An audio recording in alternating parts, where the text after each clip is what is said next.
마켓 리더 특급 전략으로 다시 전략 세우겠습니다. 신한금융투자전략부 최창호 부서장님 나오셨습니다. 어서 오십시오. 안녕하십니까. 네.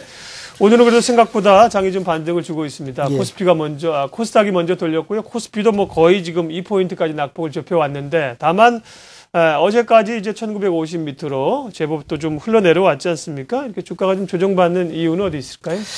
글쎄 일단 9월하고 비교를 한다면은 네. 이제 가장 큰 차이점은 이제 모멘텀이 조금 떨어진 것 같습니다. 사실 9월은 글로벌 금융시장에 관심이 있었던 빅 이슈가 워낙 많았고, 사실 또 이러한 이슈들이 시장의 기대치를 뛰어넘는 어떤 호재 요인으로 작용을 했고요. 실제로 유럽 중앙은행이라든지 미국 그리고 일본의 그 중앙은행들이 기대치 이상의 어떤 양적 완화를 발표를 하면서 정책에 대한 기대감이 이제 유동성 모멘트로 이어졌고요. 실제로 이러한 부분들이 유동성 랠리로 나타나면서 이제 주가가 상승을 했었는데, 이제 10월 들어오면서 이러한 부분들이 좀 많이 약화되지 않나 싶습니다. 그래서 그렇게 본다면은 단기적으로는 어떤 모멘텀 공백이라든지 추가 모멘텀을 기다릴 수밖에 없는 그런 상황이 되다 보니까 시장이 전반적으로 뭐 수급이라든지 아니면은 그 모멘텀 측면에서 힘이 좀 떨어진 부분이 있지 않나 뭐 이렇게 판단을 하고 있습니다. 네.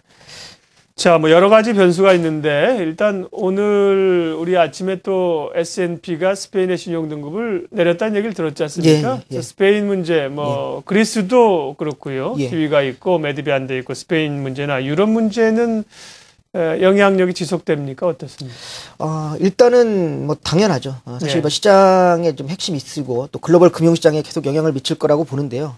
말씀하셨다시피 이번 달에도 이제 스페인의 구제금융 신청에 대한 부분이 있고요. 그리고 그리스 같은 경우가 지금 그 트로이카가 이제 그리스에 들어가서 지금 점검을 하고 있는데, 중간에 대한 중간 그 긴축에 대한 점검 보고서도 있고요. 그다음에 이제 추가 자금을 한 320억 유로 지원을 앞두고 이제 추가 긴축에 대한 어떤 합의 부분도 있고요. 그리고 또 ESM이 사실 좀 가용 자원을 확보하기 위해서 레버리징을 어떻게 할지 이 부분도 있고, 아무튼 유럽도 역시 그 이슈의 중심에 있는 건 마찬가지인 것 같습니다. 10월에도. 그렇지만 이제 앞으로는 좀 유럽 쪽에 대한 부분이 금융시장의 관심에서 조금 좀 떨어지지 않을까 이렇게 보고 있는데요. 네. 사실 그동안에 보여줬던 것이 ESM이 이제 본격적으로 출범을 했고, 그 다음에 그 은행 동맹에 대한 초안을 공개했고, 그 다음에 유럽 중앙은행이 OMT 프로그램을 통해서 그 재정위기국 국채를 매입하기로 했던 이 세 가지 3대 축을 통해서 앞으로 유럽 위기를 어떤 식으로 해결할지 큰 밑그림은 이미 시장에 공개를 하지 않았나 이렇게 보여집니다. 그렇게 본다면은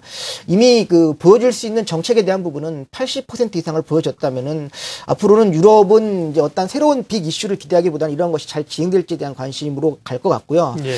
오히려 좀 유럽 중심의 어떤 이슈가 미국이나 여타 중국 같이 다른 쪽으로 좀 옮겨질 가능성이 있지 않나. 뭐 이 부분을 좀 투자가분들이 좀 관심 있게 지켜보셔야 되지 않을까 이렇게 보고 있습니다. 네, 예, 좋은 말씀이십니다. 저도 이제 아침에 그 스탠다드 앤 푸어스가 스페인에 대해서 등급 내렸다는 얘기 뉴스를 딱 접하면서, 이거 뭐 하도 그 많은 또 신용평가사들이 있고 하도 많이 그 신용 등급을 두들겨 놨기 때문에 스페인이 지난번에 내렸나 안 내렸나 어디가 내렸나 이거 뭐 헷갈릴 정도라는 것은 이미 사실은 그런 것들이 시장에 팽배해 있고 어느 정도 반영이 돼 있다는 거죠. 예.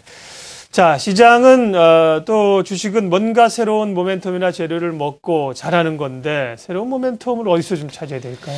글쎄요, 사실 그동안 이슈의 중심이 유럽이었다면은 유럽은 이제 위기였고, 위기를 해결하기 위해서는 정책이 필요하고, 그 정책의 중심이 이제 유동성이었거든요. 근데 이제 향후에는 그 어떤 이슈의 중심이 미국으로 옮겨진다면은 미국 같은 경우에는 지금 아무래도 좀 경기 쪽이 좀 중심이 될 가능성이 많습니다. 특히나 이제 대선을 앞두고 있는데, 이 대선이란 것이 이 재정절벽 이슈와 맞물려 있고, 재정절벽 이슈라는 것이 미국 경제하고 직결되기 때문에 그렇게 본다면은 향후에는 시장이 기대하던 모멘텀은 유동성보다는 이제 경기 쪽에서 뭔가 자극적인 시장에 민감하게 반응할 수 있는 그러한 모멘텀이 나와줘야만 좀 시장이 방향성을 결정할 걸로 보여지고요. 그리고 이미 상당 부분 그 글로벌 유동성 공조 2라운드가 전개가 되면서 양적으로는 뭐 사상 최고의 그러한 유동성이 그 공급이 됐지만은 사실 그러한 유동성에 힘을 실어주기 위해서는 또 경기가 뒷받침이 되어야 되기 때문에 그렇게 본다면은 10월을 기점으로 해서 그 금융시장의 전반적인 어떤 모멘텀 측면은 유동성보다는 그 경기 쪽으로, 그리고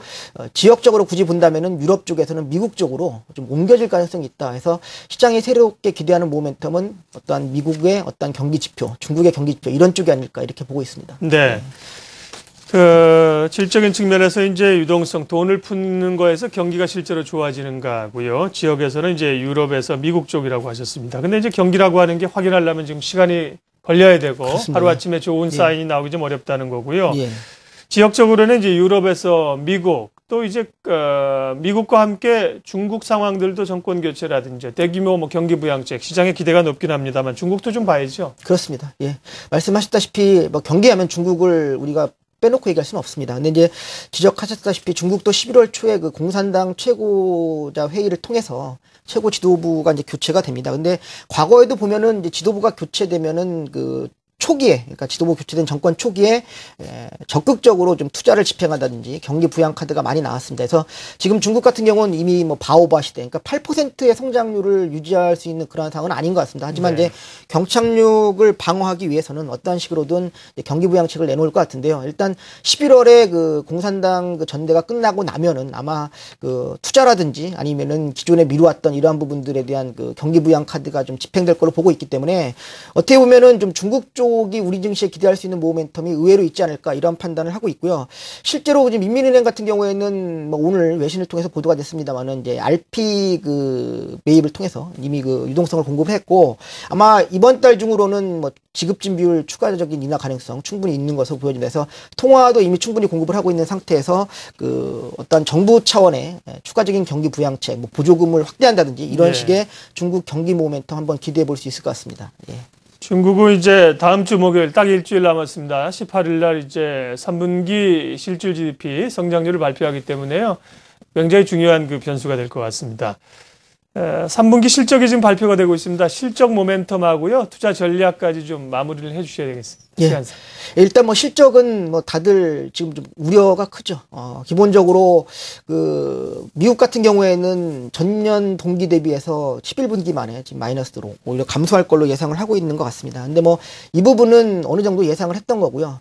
뭐 국내 같은 경우도 삼성전자가 뭐 사상 최대 실적을 쏟아냈습니다만은 삼성전자를 제외한 나머지 기업들 시장 전체로 본다면은 기저효과 측면에서 뭐 증가율은 상당히 높게 나옵니다만은 분기 초에 비하면은 실적 전망이 하향 조정되는 그러한 네. 추세고요. 그래서 근본 같은 경우에는 어닝스 시즌이긴 합니다만은 시장의 중립 이상을 기대하기는 좀 어려울 것 같고 네. 서프라이즈가 나온다 하더라도 좀 의미는 반감될 수 있는 실적이 많이 떨어뜨려 놨기 때문에요. 그 부분 네. 생각하시면 될 것 같고요. 그렇지만 여전히 역으로 생각한다면 투자 전략은 이제 실적 중심으로 가져갈 수밖에 없는데 뭐 저희들이 보고 있는 건 이제 정유라든지 아니면은 이제 그 교육이라든지 아니면은 그 여행 뭐 이런 쪽으로 해서 좀 실적 가셔되고 있는 그런 종목 중심으로 압축하실 필요가 있고요. 네. 아까 지적하셨다시피 경기에 대한 모멘텀은 하루아침에 검증되는 것이 아니기 때문에 좀 시간이 필요하지 않을까 이렇게 생각이 됩니다. 예. 실적이 전반적으로 안 좋기 때문에 개별 종목의 실적이 두드러진 업체들은 더 부각될 수 있다는 이야기십니다. 예, 마켓리더 특급 전략 신한금융투자 최창호 투자전략 부서장 함께했습니다. 고맙습니다. 네, 고맙습니다.